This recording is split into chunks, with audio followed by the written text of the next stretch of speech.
Please stand for the Pledge of Allegiance. I pledge allegiance to the flag of the United States of America and to the republic for which it stands, one nation, under God, indivisible, with liberty and justice for all. Please stay standing for a moment of silence.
Thanks to Ebony Green for today's beat.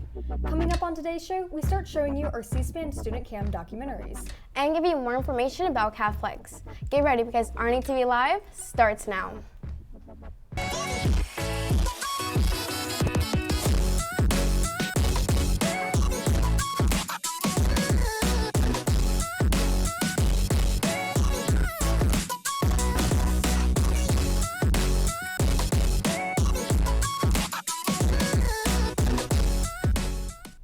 Good morning, Cavs. Today is Monday, January 23rd, 2023. I'm Zoe Beecraft. And I'm Layla Price. Today's National Pie Day. Let's get right into today's announcements. The Media Center would like to help you boost your vocabulary power by sharing an ACT vocabulary word of the day. Today's word of the day is critical, which means expressing adverse or disapproving comments or judgments. He made some very critical comments about my essay, so I need to go back and revise it. Today's Monday Motivation Mindset, brought to you by the school's counseling department, is we are connected, lead with value, and we're connected is all things about cultivating those connections with others. When we lead with value, we're building these important relationships and offering help, and looking for ways we can add value to our existing relationships. Boys soccer tryouts are January 30th and 31st at 4:30 on the soccer fields behind the football stadium. Any students interested in soccer conditioning prior to the tryouts should contact Coach Daniels at damondaniels@bellsouth.net. If you're interested in science and want to see chemistry in action, join the SNHS for their first scientific showcase, the Sugar Carbon Snake. It will happen in room S101 during the activity lunch on Wednesday, January 25th. More information can be found on the QR code sign up. Palmetto Center for the Arts, also known as PCA, is the award-winning district arts magnet. They are accepting new applicants. If you're interested in dance, theater, visual arts, band, vocal music, and orchestra, please reach out to Ms. Cece, our Manic Director, at indiracummings@richmond.org. You must follow the choice application online by January 25th. Auditions vary depending on your chosen art area. Girls soccer tryouts are January 30th through the February 1st from 4:15 to 6 o'clock on the stadium field. Come ready to play. For more information, contact Coach Mills at jmills@richmond.org. Football conditioning is happening now. People that are interested in playing, please email Coach Wilson or come to the stadium at 4:15. Conditioning will be Monday through Thursday.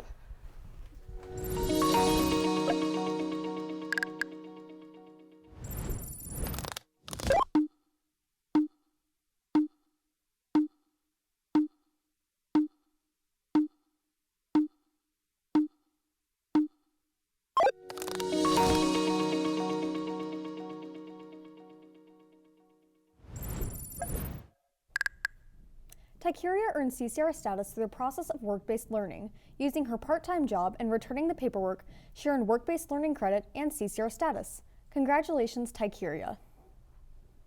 The literary magazine is now accepting art and writing submissions. Art submissions include 2D, 3D, photography, and digital artwork. Writing submissions include poems, short stories, fiction and nonfiction, and song lyrics. QR codes for the submission form are posted around the school as well as in teachers' classrooms. If you have any questions, please contact Dixie Johnson at 100-38741 at richland2.org. The boys basketball team is having a spirit night at Chick-fil-A on South Two Notch Road, Wednesday, January 25th. Make sure you stop by between 5 p.m. and 8 p.m. and tell them you're there for spirit night, and the team will get a portion of the sales. The College Center is sponsoring a free college tour for seniors to Allen University and Benedict College on Wednesday, February 15th. The bus will leave from RNE at 8:50 a.m. and is scheduled to return by 12:30 p.m. Permission forms are available in the College Center room A109 and in the senior Google Classroom. Deadline to return the permission forms is Friday by 1:30 p.m. Please contact Mrs. James with any questions. This episode is produced by students in Cavplex Convergence Media. We are looking for students to join our team next school year. If you're a motivated student interested in photography, videography, writing, design, and social media, Cavplex is the class for you. We accept any student with an interest in modern journalism. Scan the QR code on the screen or email Mr. Chambers at anchambers@richland2.org. Join a program that is nationally recognized and backed by national brands. RNE-TV live reporter Delaney Peck is live in the studio with Mr. Chambers with more information about Cavplex Convergence Media. Good morning, Cavs. I'm Delaney Peck, and this new show is put on by students in Cavplex. And today we have our very own advisor, Mr. Chambers, live. So, Mr. Chambers, what is Cavplex? So Cavplex is a journalism magnet here at RNE. It's a lottery magnet, which means anyone who applies can get accepted. We accept all students. And basically, we're just the journalists of the school. What specifically do we do in Cavplex? So the goal is to authentic modern journalism with journalism produced by teens for teens with the goal of giving a voice to the voiceless. So the new show is part of that. Our online newspaper, thesaber.org, if you haven't checked that out, check that out. So students are producing and writing content for that. Our social media accounts, we have student-ran social media accounts, and the yearbook, the literary magazine, and we're starting out podcasting soon. So what classes do you have to take to be a part of Cavplex? So to enter, you join Journalism 1. And in Journalism 1, you just basically learn the basics of all aspects of journalism. So you find out kind of what you're into. You might be into photography or videography or editing or writing or social media. So once you find out what you're into, then in the following years, you get to apply that knowledge. And the cool thing is Journalism 3 and 4 is honors level credit. How do you apply? So it's really simple. On the screen, they're going to put up a QR code. That's just a Google form asking for the name and email address so I can send the directions. So the directions to apply for a magnet are on the Richland 2 website because you have to use the choice process.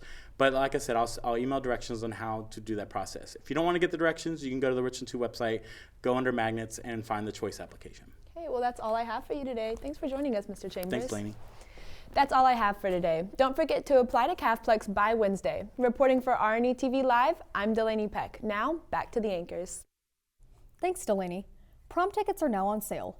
Tickets may be purchased from the fees office during lunch, before school, or after school. Tickets are currently $50 and will increase at the end of each month. Our theme this year is the Masquerade. See your junior house reps for updates. Softball conditioning is happening now at RNE on the softball field Monday through Thursday from 4:15 to 6:15. Tryouts are January 30th and 31st from 4:15 until 6:15 at the RNE softball field. Athletes must have all paperwork uploaded to Big Teams, formerly Planet HS. Attention all boys interested in playing tennis. Boys tennis will have their first practice today at 4:00 p.m. on the tennis court with Coach Domino. Lexington Medical Center's 3-week summer health career awareness program is designed to introduce the healthcare industry to enthusiastic, bright high school students who have an interest in the healthcare industry.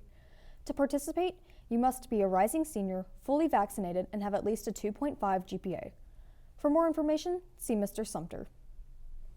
In partnership with Midlands Technical College in Apprenticeship Carolina, the Columbia Chamber is recruiting new participants in the Midlands Youth Apprenticeship Program in 2023. MYA students are registered apprentices who work part-time with local companies while taking classes at their high school and MTC. Typically, students involved in MYA take high school classes and at the same time attend Midlands Tech 2 to 3 days a week in dual enrollment classes. At the end of the 2-year program, students will have earned a high school diploma, college credits in a specific field from Midlands Tech, U.S. Department of Labor credential, and 2 years of paid work experience. See Mr. Sumter for more information. If you are interested in running for Coming Home King or Queen, please see the email that was sent by Mrs. Cherry to complete the interest form. It is for seniors only. Coming Home and Senior Night is February 7th. Every year, RNE-TV completes documentaries for the C-SPAN Student Cam Documentary Contest. Over the next 2 weeks, we will show you our documentaries. Students were asked to produce a 6-minute documentary using C-SPAN footage addressing a theme. This year's theme was, if you were a newly elected member of Congress, which issues would be your first priority and why? First up, we have a documentary produced by Annabelle Jones and Aaron Peters. It's called What's Left Behind, a look into the aftermath of human trafficking. Photos. In a new digital age, ways of capturing a moment in time have been left in the past. As photos are lost, the stories they tell also disappear. As they say, a photo is worth 1,000 words, and these people's words have been left behind.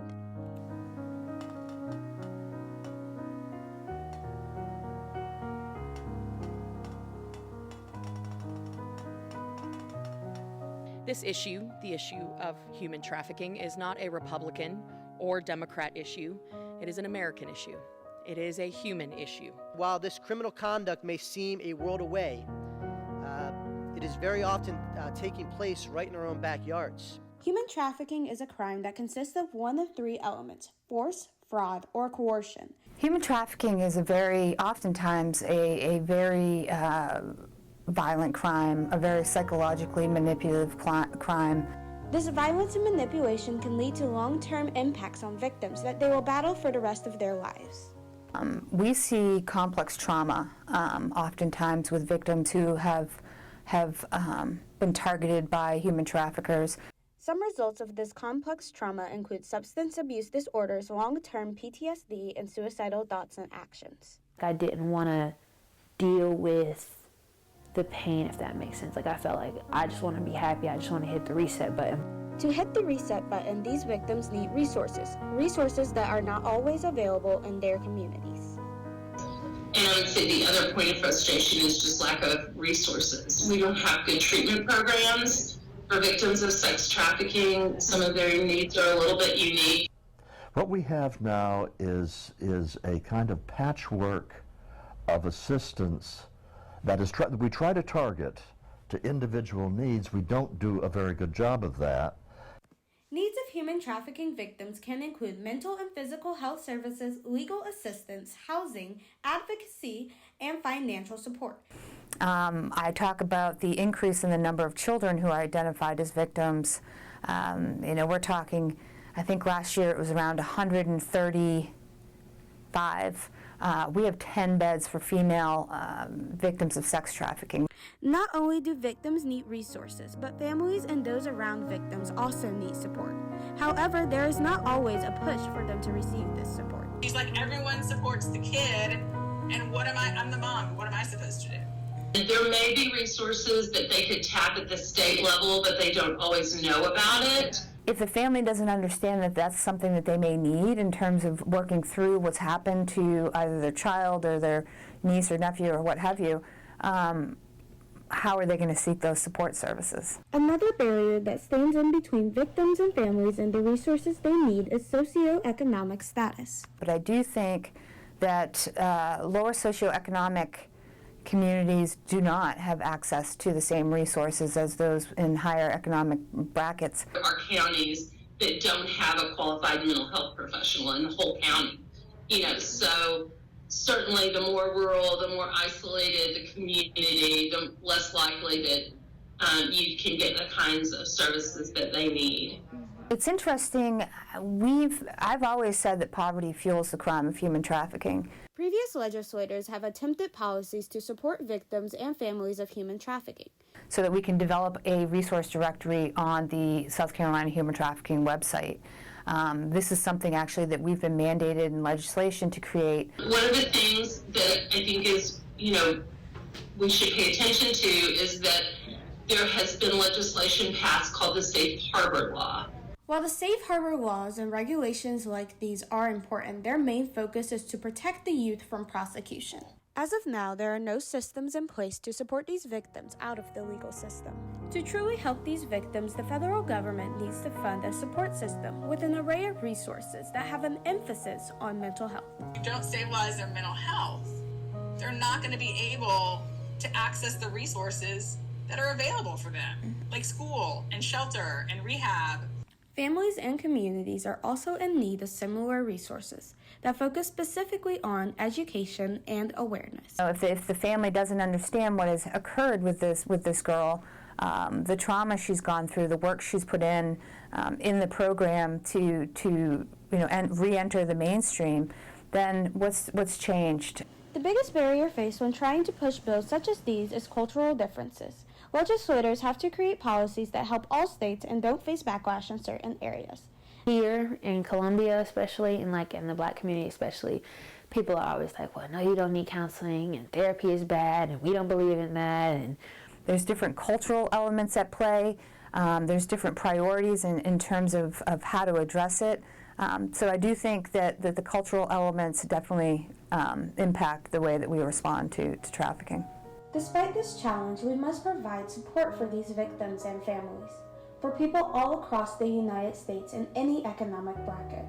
We must provide a chance for victims to tell their stories and find themselves, to not be swept up by the overwhelming powerlessness that is faced by these victims and communities today, to not be left behind.